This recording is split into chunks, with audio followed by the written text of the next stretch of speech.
makes it very clear to us, because whenever you bring up the Steelers or the Ravens or the potential that the Browns will be anything other than the division champs, they come at you pretty hard and say, look what we did toward the end of last season. Look how we handled the Steelers at the end of last season. So I think that's the bottom. That's the basement for the expectations of this Cleveland fan base, is win the division and then potentially make a run in the playoffs. They feel like they are built to win.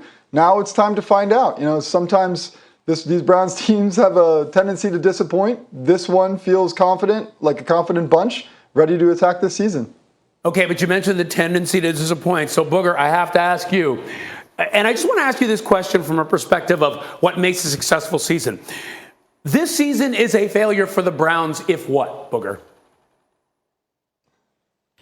If they don't make the postseason, I think it's a failure. Listen, yeah. It's very tough to.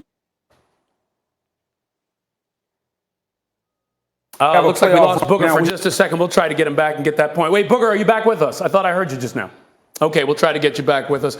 Let me ask you the same question, Chris. This season is a failure for the Browns if what? No, Booger had it absolutely right. If the Cleveland Browns don't make the postseason, if they don't find themselves back in the tournament, then it's a failed season. When you look at this roster top to bottom, you can make an argument that it's the most complete team, not just in the AFC, in all of football. I know the Tampa Bay Buccaneers are returning all 22 starters from a Super Bowl winning team, but when you break down this Cleveland Browns roster, I mean, it's right there. I mean, the only question is whether or not Baker Mayfield can continue to progress the way that we saw him take steps last year. I think being further removed from Hugh Jackson and Freddie Kitchens is only going to help him year two in Kevin Stefanski's system. But, I mean, the supporting cast, everything is in place for this Cleveland Browns team to take off. The biggest question is whether or not we can continue to see the evolution of the quarterback, because that's what's going to separate them from the other teams that are contenders in the AFC, teams like the Buffalo Bills, teams like the Kansas City Chiefs. Okay, and looks like we got Booger McFarland back. So, Booger, I want you to answer that question again. This season is a failure for the Browns if what?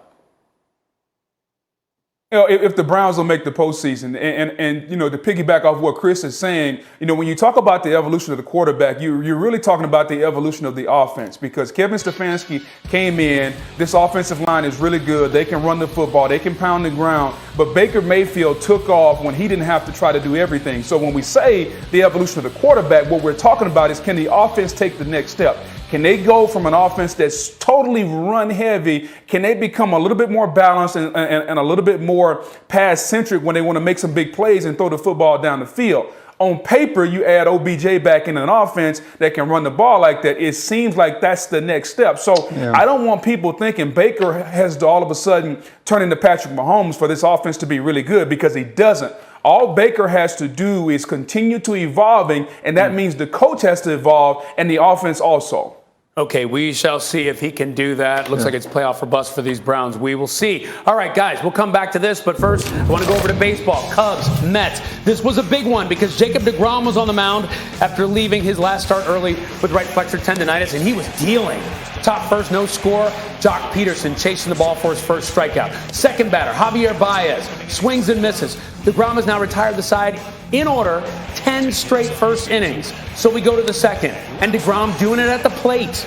An RBI single, Kevin Pillar coming in to score.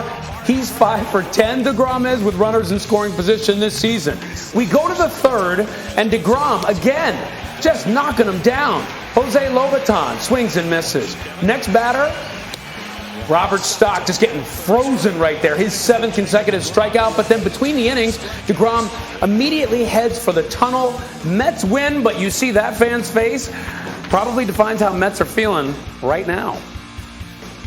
So the Mets win the game, but they have some major concerns around Jacob deGrom. That's why we bring in Buster Olney. Now, Buster, injuries keep getting in the way of deGrom's all-time great season.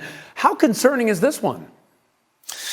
Yeah, Ryan, after the game last night, Jacob deGrom spoke as if he believed that all of these injuries he's had this year are isolated instances, something that he can work through and that they're not a big deal. But you got to believe that the conversation in the Mets organization last night and today will be about whether or not there are dominoes here, if there's something going on physiologically. And you have to believe that they're going to talk about his velocity. We've mentioned how this is unprecedented, a pitcher of his age adding 4 miles per hour in his fastball velocity. Is that sustainable for someone to throw that hard? You hope they can find a way to keep him healthy for a lot of this season because what he's doing is unbelievable. The 0.54 ERA, Ryan, he struck out 111 of the 232 batters he's faced, 48%. You hope they can find a way to keep it going. Well, I'll tell you what, he is a legitimate MVP candidate if he is healthy, as you say. So New York's other great pitcher, Garrett Cole, also pitched last night. And Buster, he had this to say regarding baseball's crackdown on foreign substances. It's so hard to grip the ball. For Pete's sake, it's part of the reason why almost every player on the field has something, regardless if they're a pitcher or not, to help them control the ball. I would encourage the commissioner's office to continue to talk with us, please, because we're the ones that throw the ball. They don't. We're the experts in this situation, and we're aligned in terms of intent with the commissioner's office as well. You could sense his frustration right there, Buster. What are you hearing around the sport from players and executives when it comes to this initiative? He's right that in this latest push, it's basically been forced upon the players by Major League Baseball. But you know why? In the vacuum of any productive collaborative conversation between Major League Baseball and the Players Association, this whole situation has illuminated what a terrible working relationship these two sides have.